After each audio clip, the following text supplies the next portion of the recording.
Hey guys, this video is going to be all about motivation. As an adult beginner, independently learning how to play the violin, I'm at liberty to choose the music that I want to learn and play. And with so much freedom to choose, I'm left on my own to decide exactly what tickles my fancy. And this is kind of a scary perspective if you're just starting out.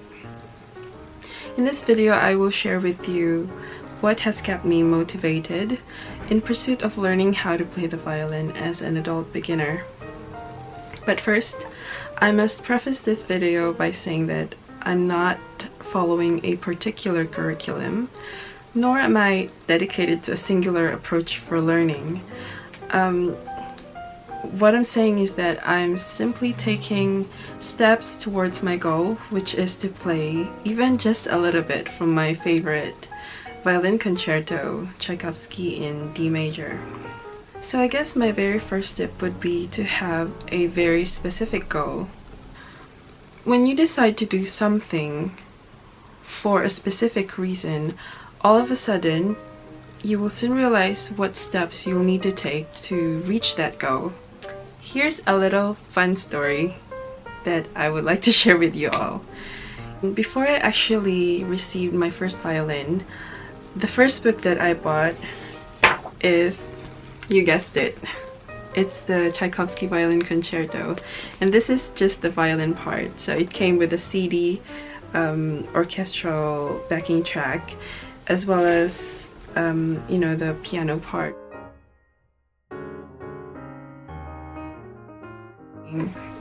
But I'm so glad that I purchased it, because now this book is a motivational tool for me. This is the goal that I want to achieve, hopefully in 10 years time.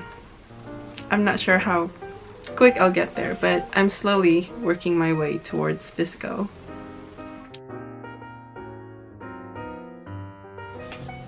So the first tip I have is to create a list of artists that you most admire.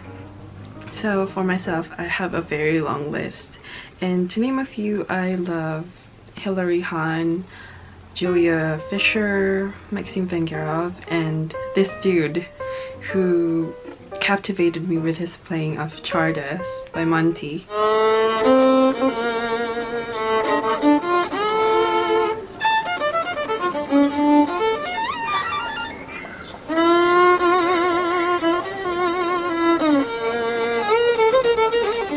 But seriously, if you haven't seen this man play the violin before, I highly suggest you looking him up here on YouTube, and tell me exactly what you think on the comments below. So not only do I have a list for artists, but I also have a list for music that inspires me to pick up the violin and play. I would listen and watch performances from this list, and I would study them.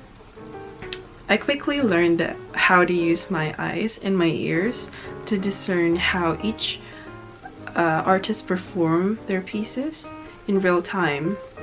Then I go to my favorite violin resource online, which is ViolinLab, and look at techniques, instructional videos on techniques to reinforce what I've just seen from a performance.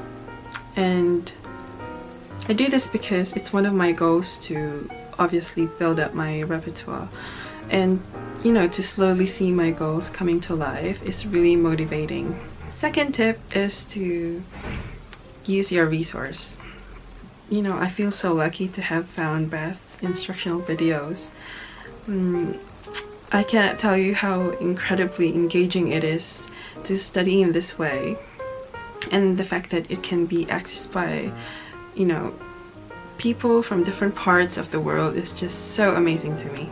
So from learning independently, I quickly discovered that I'm not afraid of taking shortcuts and hacks to get faster and better results for my learning. In short, I jump around quite a bit to things that interest me in the moment that I discover them. disregarding any notion that might suggest that I'm not ready to start learning this piece of music or technique due to my current level of playing. So it's a type of learning that's very flexible and opportunistic in nature, because it focuses on taking advantage of learning, you know, based on what I'm most interested in that particular moment. So yeah, it's a very different way of learning. Another thing I do is I keep a logbook of my progress, and I write down any kind of revelations or aha moments when I suddenly understand a particular concept, or you know, how to play a certain technique. It's one way to log and celebrate those little achievements, because as an adult learner, you don't really have anyone but yourself to, you know, to make you feel good when you can suddenly do something that you thought was impossible to begin with. I also write down anything that I'm currently struggling with, just to paint an accurate picture of what's going on in that specific time. When I look back at these notes that I make, I feel so motivated, you know, with the slightest improvements that I make, because it lets me know that, you know, I'm headed in the right direction. The last tips I have are the 3 valuable things that I've learned from making these videos. If you've been following me for a while, you would have noticed that just quite recently I've decided to upload videos more regularly, and this has put me in an uncomfortable spot, just because I'm used to posting videos that are more polished, you know, with the pieces that I'm learning at the time. But I realized that, you know, getting something done is more important to me than getting something perfect. So, you know, these mistakes that I'm making are opportunities to work on my playing and hopefully, you know, realize that making mistakes is okay. By posting videos on a regular basis, I think of deadlines, you know, for learning specific pieces, and you know, deadlines are a great tool for motivation and focus. It's good to have long-term deadlines, but you know, equally important to have short-term deadlines in order to keep a good, you know, momentum for learning. And the last thing I want to say about sharing and connecting with people through these videos is that I'm inspired by the feedback I get every single day.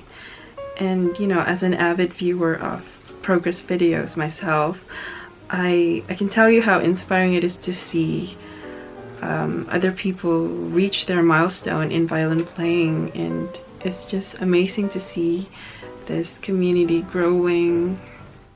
So I hope that this video has been insightful and can give you some inspiration to really think about the goals that you want to achieve and, you know, start working towards them. That's all I have for you guys today. Next week's video is going to be on learning how to love the metronome for practice. Thanks for watching, and I will see you on my next one. Bye.